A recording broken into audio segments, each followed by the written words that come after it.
dinala? Saan? Nagkagulo sa kulungan dahil sa pagpapasabog ni Tyrone kaya kanyang-kanyang labas ang mga preso sa kani-kanilang mga selda. Habang inalalayan ng warden at ibang pulis si Vito para makalabas ito, habang sinundan naman sila ni Tyrone at gumawa siya ng paraan para makasakay sa gagamitin ni Vito sa kanyang pagtakas. Bago umalis si Vito ay inabot niya sa warden yung full payment niya para sa pagpapatakas sa kanya. Habang pinapanood naman ni Jasmine yung cover ng media sa paglabas ni Iris sa hospital para ilipat na siya ng kulungan, kung saan masaya ito dahil ang alam niya ay matatapos na ang kanilang paghihirap dahil sa pamilya nila Vito. Nang nasa daan na sila ay relax na si Vito dahil nakalayo na sila sa kulungan na wala siyang kamalay-malay na nasa taas ng sasakyan si Tyrone. Hindi nagtagal ay napansin ng isang bodyguard na may sapatos siyang nahagilap sa side mirror na nasa bubong mismo ng sasakyan. Agad namang pinahinto ni Vito sabay inutusan niyang bumaba ito para ma-check niya.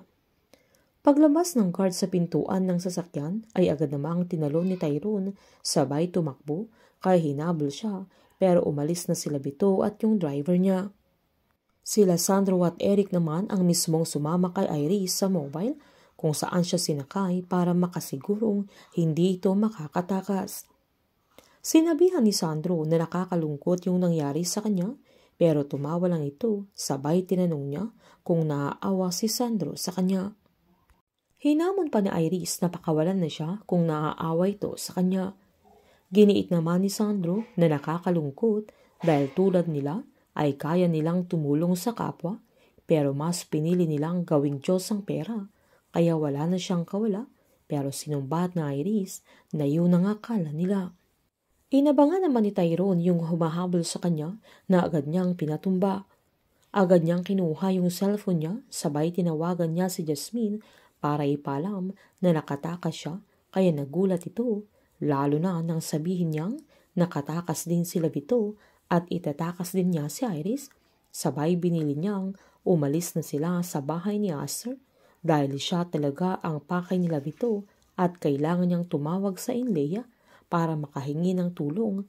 Agad namang tinanong ni Jasmine kung nasaan siya pero sinabihan ni Tyrone na wag na niya itong intindihin at kailangan nilang umalis nang biglang nalobot yung gamit niyang cellphone. Nagulat naman sila Sandro nang biglang may humarang sa convoy nila at may sumulpot din na van sa likod nila kaya nagbarilan ang mga ito. Nang magkaroon ng pagkakataon sila Sandro ay sinubukan nilang itakas sa Iris pero hinabol sila hanggang ma-corner na ang mga ito. Pagbaba nila sa sasakyan ay hindi sila nagpatinag sa mga tao ni Vito hanggang dadalawa na lang sila ni Eric na kasama ni Iris. Habang nakikipagbarilan sila ay tinulak ni Iris si Sandro na dahilan na nabaril ito ng ilang beses sabay tumakas na ito na agad namang pinuntahan ng mga tauhan ng daddy niya. Wala nang magawa pa si Eric sa sandaling yan kundi ang unahin ang kaligtasan ni Sandro at wala na silang laban at hindi na rin nila nabawi pa si Iris sa mga tauhan ni Vito. Bago pa makakilos sila Jasmine ay mauunahan na sila nila Vito kaya makukuha na nila sila Lily at Camila. Painit ng painit ang mga tagpo, sabay-sabay po nating subaybayan ang huling 6 na gabi ng Lavender Fields dito lamang po sa aking channel. Patuloy lamang po manood at mag-subscribe para ma-update po kayo sa mga susunod na episode. Marami pong salamat.